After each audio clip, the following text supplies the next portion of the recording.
I'm AT Kingsmith. My role is one of the co-founders of EiQ Technologies. I draw on my experience in organizational strategy and mental health research to move us forward in our goal to develop the world's first low-cost suite of wearable, machine learning, emotional insight tools built around the most scientifically reliable physiological indicator of emotional states, the human heart.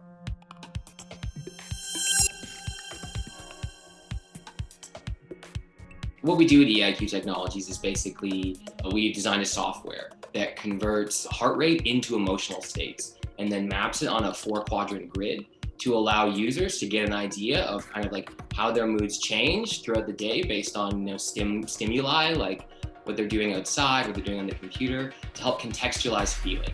And so we built this software as well as a kind of custom DIY wearable that the user can then wear and combine the two to get a better sense of their overall kind of emotional health and wellness. My PhD research is on anxiety, depression, so just trying to get a better understanding of kind of how we can look at those as social and structural issues and not just as like personal and individual ones.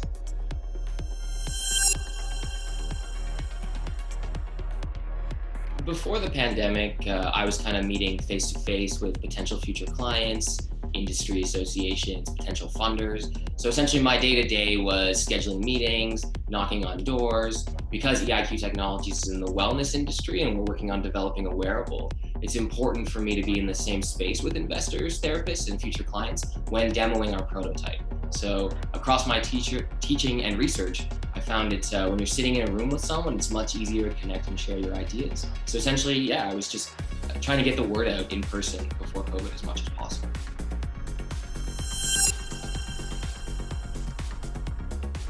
COVID made it impossible to meet with clients and investors in person, right, which presents a big challenge for us to show off the kind of full scope of our feature production suite. So definitely it negatively impacted my ability to carry out my usual functions within the company.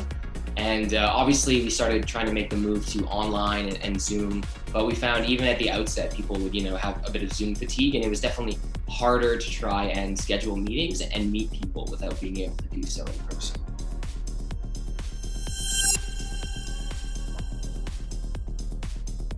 So we took it as an opportunity to essentially rethink not only kind of how we reach out to people, but we thought it was a good opportunity to kind of rethink the need for mental health treatment and therapy, and maybe even expand to like a potentially bigger consumer model beyond the kind of therapist-client relationship.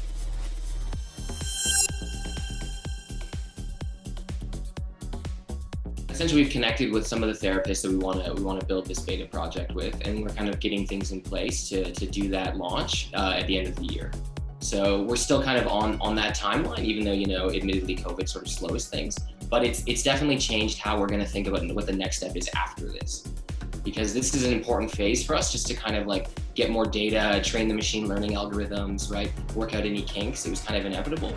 But I think moving forward, we're looking at like definitely a bigger picture and like a kind of personalized consumer advice.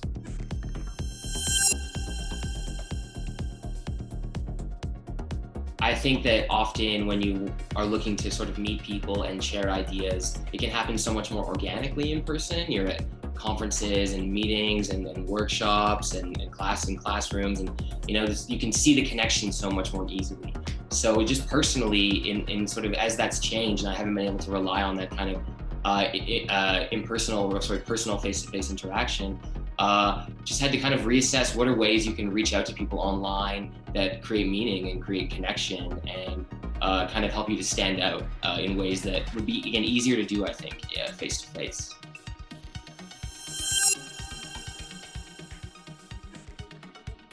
If you kind of approach it with just a bit more of like an openness and kind of like, in this context of COVID, how are you doing? And make it a bit more about sort of just reaching out and wanting to build that connection firsthand, instead of like, what can I get from you and what can you do for me? I do find that that's like a bit of a way to sort of like soften the connection. People are feeling isolated, people are feeling more vulnerable. And I think just approaching it with a bit more of an openness. And I think the fact that we're all sort of experiencing COVID together, like really one of the first, at least in my lifetime, like truly global events that everyone is touched by. I think even just using that as like a vector of connectivity can make it about, sure, the business connection, but it's about more than that as well.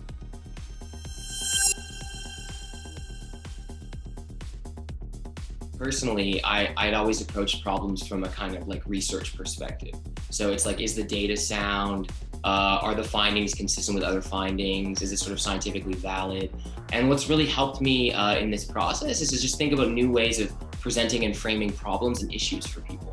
Instead of like, how is this theoretically sound? It's more like, how is this going to help you feel better in your daily life or add some value to you kind of on a kind of weekly basis? Instead of thinking that this is going to be interesting or useful to people because it's scientifically groundbreaking or novel and innovative, it isn't really a good assumption to make. You also need to sort of, okay, what are things that people need? What are things that they're looking for? What are problems that they want solved? And help kind of show how this big picture problem really can help make an intervention into those little problems in everybody's life as well.